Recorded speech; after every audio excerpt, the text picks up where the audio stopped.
We wouldn't have a modern theory of gravity or of optics had not the Great Plague of London hit while Isaac Newton was a college student. And spent what he called a year of wonders, the Annus Mirabilis.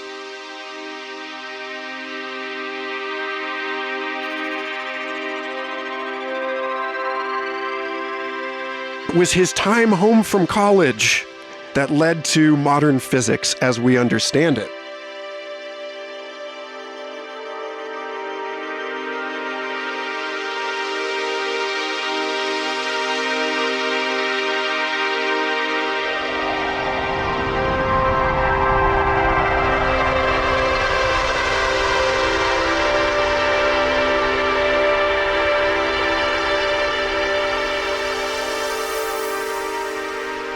Most scientific advancements over the years were made by people because they had the free time to do so.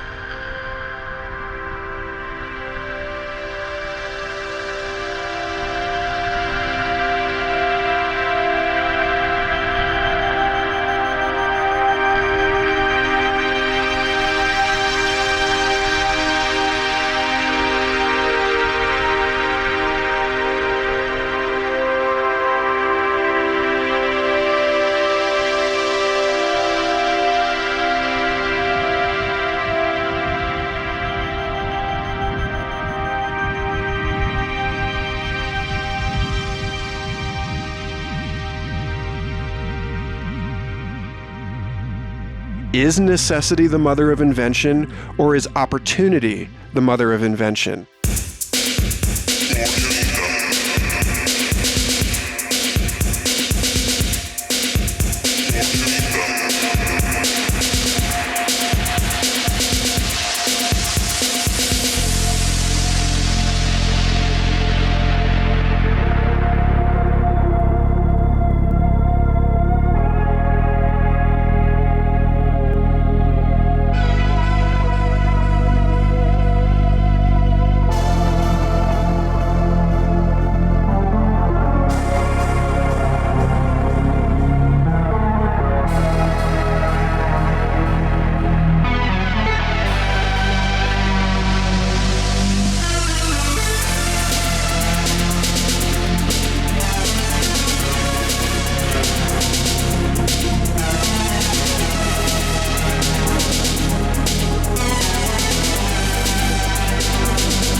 A forced timeout.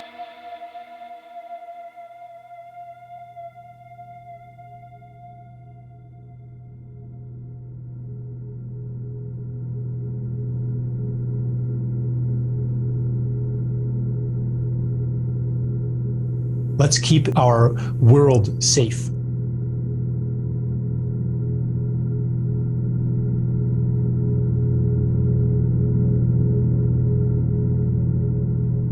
It's the same kind of thinking applied to coronavirus as is applied to immigration, terrorism, or crime. How do we keep ourselves safe from these bad guys?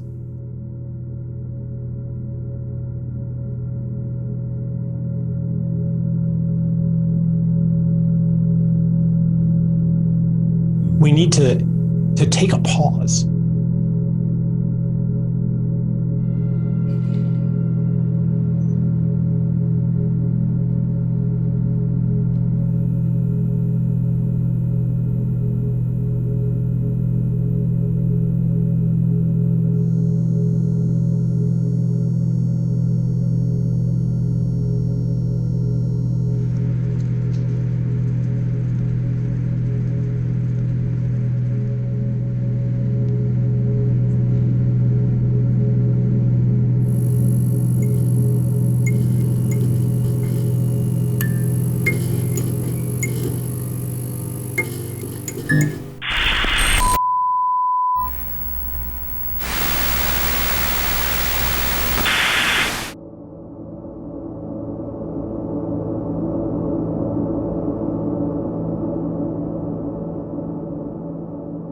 the end of the world as we know it doesn't have to be a bad thing, but it can be a very bad thing.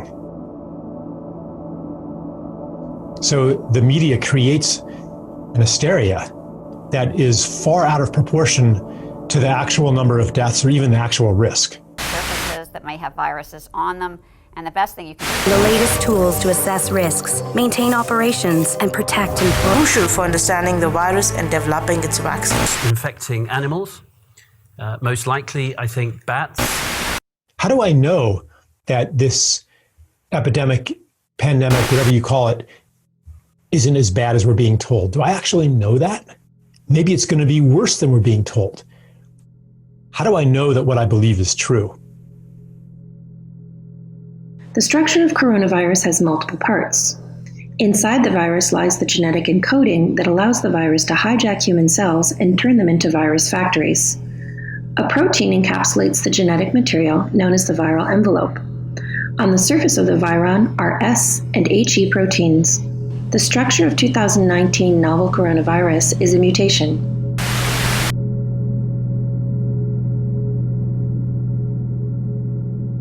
This particular disease, at least officially, originated in China, where famously the words for crisis and opportunity are the same.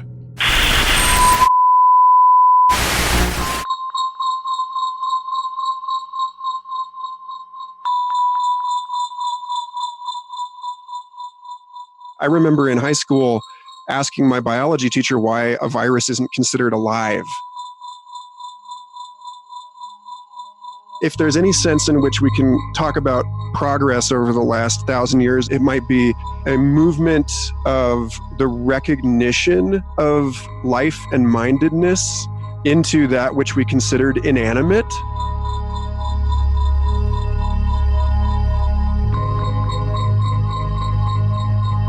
One thing you can do is to not demonize the virus.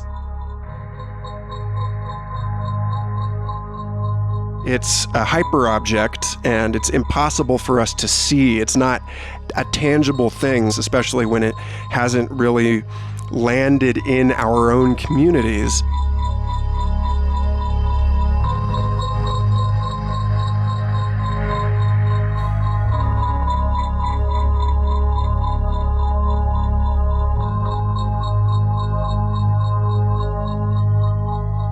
We're seeing the right use the Chinese virus as a way of intensifying what is an increasingly dark struggle between China and the US. The word on everyone's tongue right now is pandemic. There's a global invocation of pan going on right now. Pandemic and panic, the more that you can kind of embrace that totality, the less you are going to be susceptible to panic. It's about using this opportunity to recognize the absolute insecurity of change.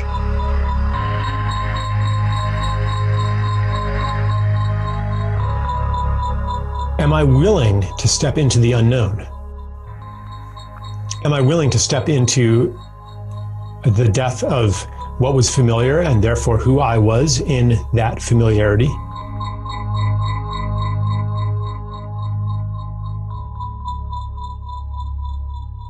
None of our responses to coronavirus are anything new. They're all intensifications of trends that have gone on for a long time. Social interaction onto the internet. The regime of hygiene and the fear of germs.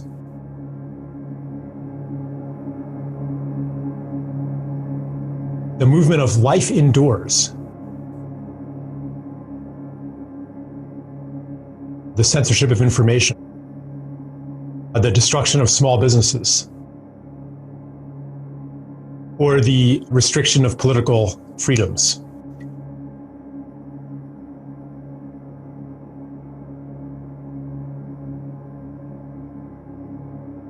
All of these things were already happening. And now we get to ask, do we want them to continue to happening when we're being shown what they are like taken to the extreme?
It's the breathtaking beauty of blossoms in the spring. It's the color, the ecstasy of a golden sunset.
Global surveillance technology and big data is forming a kind of macroscope that allows us to see these institutions for the first time.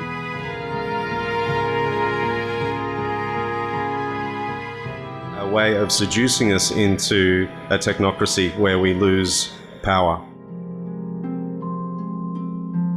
Bureaucracies, whether governmental or within the enterprise, have evolved in order to make sure that they can resist change because they want to survive. They want to resist the disruption. representative democracy cannot survive.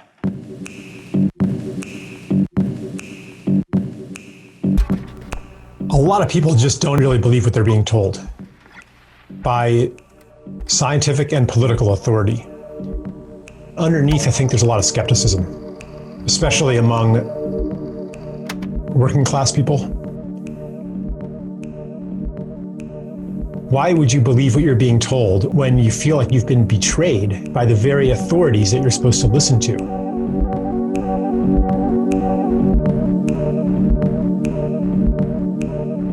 The authorities that were supposed to be preparing this marvelous future for us to live in.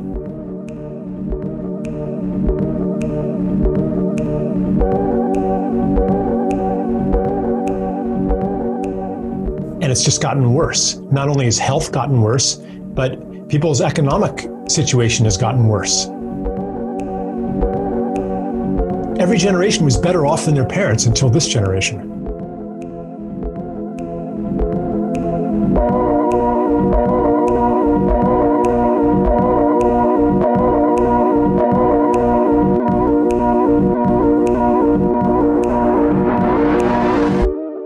As a collective, we've been betrayed. We could be living in an incredibly beautiful, abundant world right now. There is enough for everybody. But instead, we live in a society of intensifying artificial scarcity, enormous waste, side by side with enormous poverty. 1 million homeless people next to tens of millions of vacant housing units.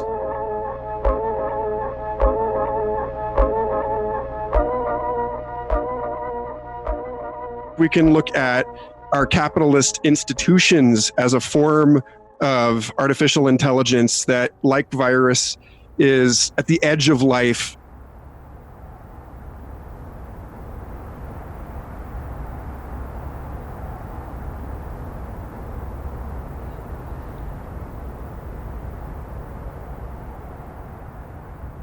Global civilization is optimized for the wrong things.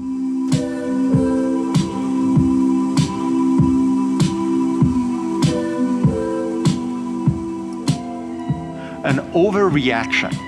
And this overreaction is very, very similar to what happens in the body when the immune system actually makes mistakes, like in an asthmatic attack, like in allergic attacks, like in HIV/AIDS, when actually the immune system stops working. Let's make sure that the consumer is protected. Let's make sure that we don't underestimate the negatives. Behind these protective messages, there is a sensation of panic.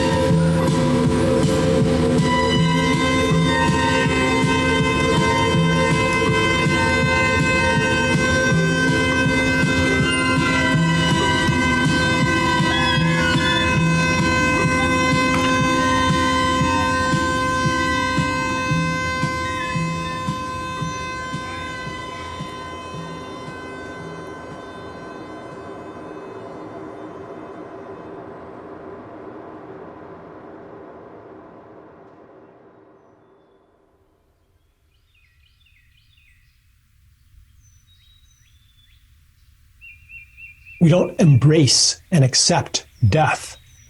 We think we can live forever. We think that the highest goal is to preserve life.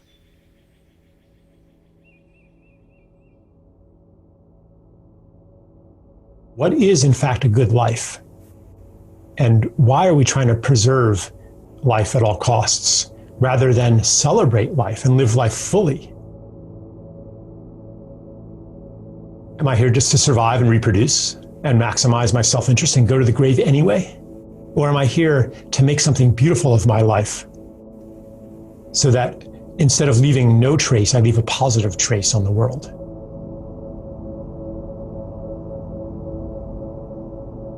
Who do we know ourselves to be? What's real? How does the world work? How does change happen? What's possible? Who am I? What is a good life? What's the purpose of life? The answers that we have been immersed in prime the field for the regime of domination and control that we live in today.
The intensely serious preoccupations and anxieties of mankind appear from the standpoint not to be foolishness, but to be a kind of marvel. Is in some way a result of anxiety, the anxiety to survive.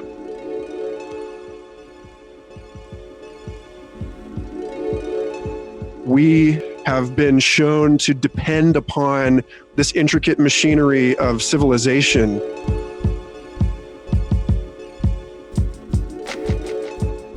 We have climbed the wrong hill.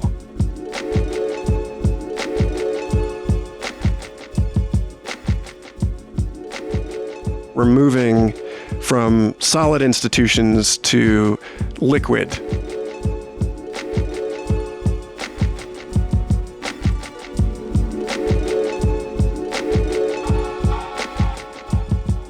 We are now entering a new phase of our social evolution, which is going to be the network society.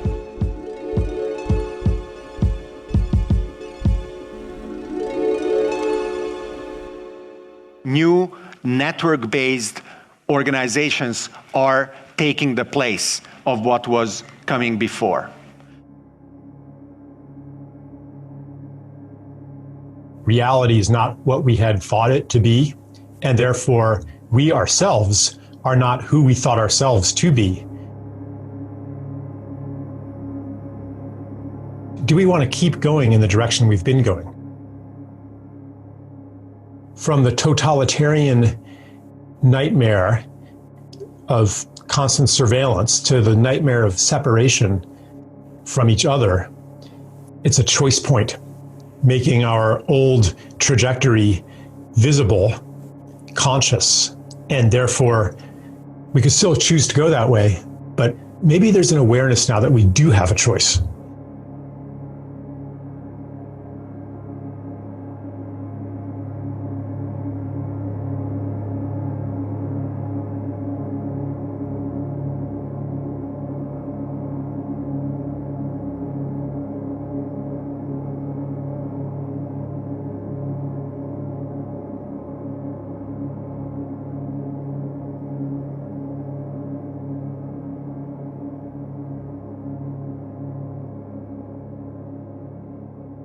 One of the approaches to addiction is called an intervention, where you by force, if necessary, pluck the person out of the totality of their circumstances that make the addiction happen. So you intervene and interrupt the routines, the relationships, the whole way of life of the addict. And that doesn't mean that they're cured, but it means that they have at least a chance to make other changes and to look at the things that the addiction was obscuring.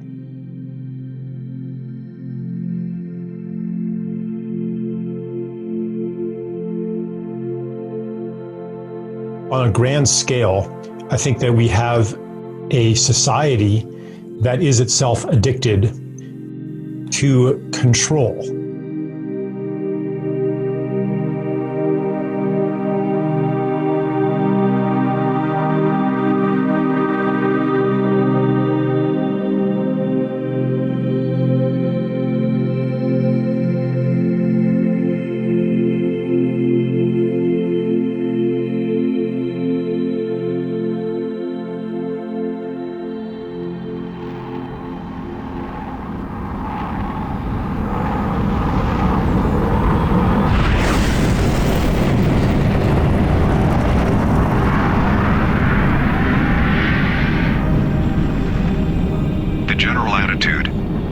Technologists who are exploring space is represented in the term the conquest of space, and they are building enormous shuttle-like phallic objects to go into the sky.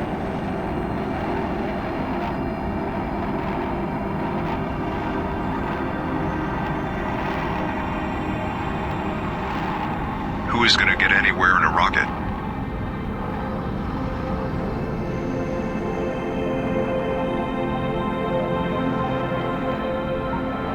And it's going to take longer than anybody could live to get outside the solar system, just to begin with.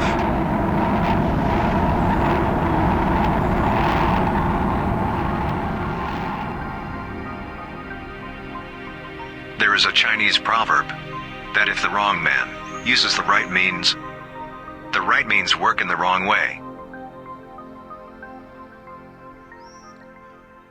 There is fundamental uncertainty in our economic models because every actor in the system is adapting their strategies to the constantly changing strategies of the other actors.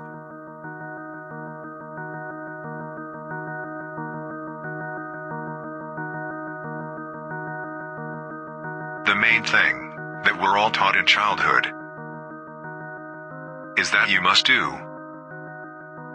that which will only be appreciated if you do it voluntarily. These are the sort of influences, then, that cause human beings all over the world to feel isolated, to feel that they are centers of awareness, locked up in bags of skin.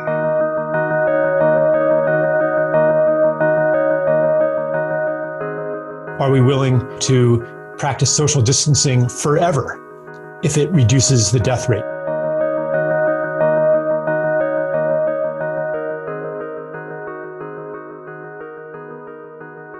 Social isolation is sort of homeopathic remedy that is in place to treat the disease, which is our isolation from the systems of nature and of our own bodies.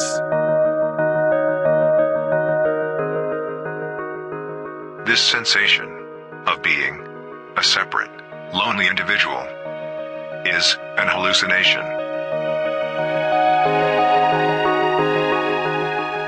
We are those human beings that constructed these systems, or we are these human beings that are vehicles, vectors of viral contagion.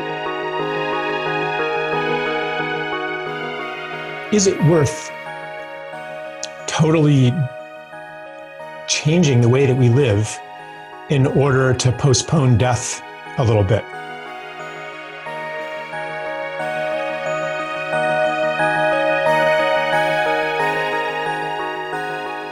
information doesn't exist unless it's understood.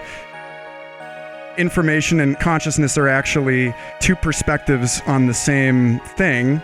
And to recognize ourselves as more fundamentally fields of information is to recognize ourselves as more fundamentally a non-duality of material and immaterial.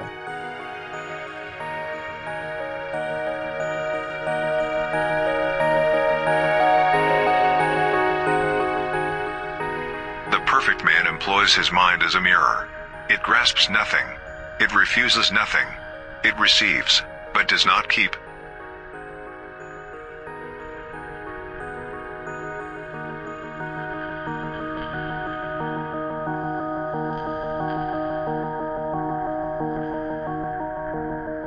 It isn't easy for a human being, the way we've been trained, to notice that you can't have one without the other.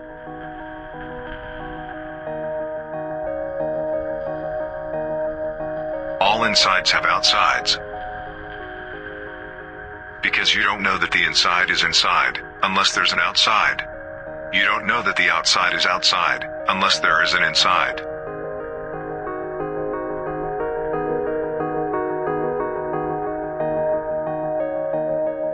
You are the animate, sensitive being inside the skin. But the inside of the skin goes with the outside of the skin. If there were not the outside of the skin, there wouldn't be no inside. And the outside of the skin is the whole damn cosmos.